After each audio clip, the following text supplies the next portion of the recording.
ವರ್ಷದ ಕೊನೆ ಭಾನುವಾರ ಏನು ಟ್ರಾಫಿಕ್ ಅಂದರೆ ಬೆಂಗಳೂರಲ್ಲಿ ಮನೆ ಹೋಗೋಷ್ಟರಲ್ಲಿ ನಮ್ಮದು ಹೆಣಗಳು ಬಿದ್ದೋಗ್ಬೇಕು, ಆ ರೇಂಜಲ್ಲಿ ಟ್ರಾಫಿಕ್ ಐತೆ. ನನಗಂತೂ ಈ ಜೀವನವೇ ಬೇಸರವಾಗಿ ಹೋಗ್ಬಿಟ್ಟಿದೆ. ಅಣ್ಣ ಯಾಕಣ್ಣ ಹಂಗೆ ಬರ್ತೀರ?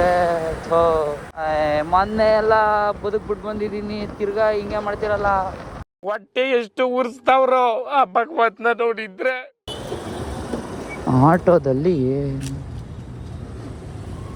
ಅದ್ಯಾಕಣ ಸೆಂಟ್ರ್ ರೋಡಲ್ಲಿ ಹಂಗೆ ಇಳಿದು ಬರ್ಬೇಕಾದ್ರೆ ನೋಡ್ಕೊಂಬರೋಣ, ಹಿಂದೆಗಡೆ ಯಾರು ಬತ್ತವ್ರ ಇಲ್ಲ ಅಂತ ಸುಮ್ಮ ಬಂದರೆ ಅದು ಅಲ್ಲೇ ನಿಲ್ಲಿಸ್ಬಿಟ್ಟು ಸೆಂಟ್ರ್ ರೋಡಲ್ಲೇ ನಿಲ್ಲಿಸ್ಬಿಟ್ಟು ಅವನು ಸೈಡ್ಗೆ ಹಾಕಾರ ನಿಲ್ಲಿಸ್ರಿ ಆಯ್ತು. ಆಮೇಲೆ ಇನ್ ಕೇಸ್ ಏನೋ ಸ್ಪೀಡಾಗಿದ್ದು ಬಂದು ಗುದ್ದಿದ್ರೆ ನಿಮಗೂ ಡೇಂಜರು ನಮಗೂ ಡೇಂಜರು.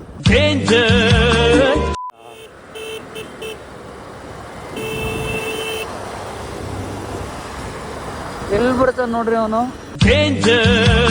ನೋಡ್ರಿ ಇವಾಗೇನ ನಾನು ಜಗಳ ಆಡ್ಬಿಟ್ರೆ ನಿಲ್ಸ್ಬಿಟ್ರೆ ಯಾಕೆ ಬರೋದು? ಈ ನನ್ನ ಮಕ್ಕಳು ಒಂದೊಂದಲ್ಲ ಅಣ್ಣ, ಒಂದೊಂದಲ್ಲ ಅಣ್ಣ. ಯಾಕಣ್ಣ ನಾನೆಲ್ಲಣ್ಣ ಹೋಗ್ಲಿ? ಥೋ, ನೀನ್ ಬತ್ತಾನೆ ಇದ್ರೆ ಈ ಕಡೆಗೆ ನಾನು ಹೆಂಗಾಸ್ ಹೋಗ್ಲಿ? ಅಯ್ಯ, ಈ ನನ್ನ ಮಕ್ಕಳು ಇಷ್ಟು ಬಾಧೆ ಕೊಡ್ತಾವ್ರೆ. ಏನ್ ಬೈಕ್ ಅವ್ರಿಗೆ ಬಿಡಿಸ್ಮೇಲೆ ಜಾಗನೇ ಬಿಡಲ್ವಲ್ಲ ಇವರು. ಓ, ಇಲ್ಲಿ ಗಾಡಿ ನಿಲ್ಸಂಗಿಲ್ಲ ಇನ್ಮೇಲೆ ಮನೆಂಗನಹಳ್ಳಿಲಿ. ಇಲ್ಲಿ ಜನ ಬಸ್ ಹತ್ತವ್ರು ನಿಲ್ಸ್ಬಿಟ್ಟು, ಅಂದ್ರೆ ಇವೆಲ್ಲ ಹೋಗ್ತಿರೋ ಬಸ್ಗಳನ್ನ ತಡ ಹಾಕಿ ಇಲ್ಲಿ ಬಸ್ ಹತ್ಕೊಂಡು ಹೋಗೋರು. ಗೌರ್ಮೆಂಟ್ ಬಸ್ ಎಲ್ಲ ಸ್ಟಾಪ್ ಕೊಡೋರು ಇಲ್ಲಿ. ಇನ್ಮೇಲೆ ನಿಲ್ಸಂಗಿಲ್ಲ ಇಲ್ಲಿ.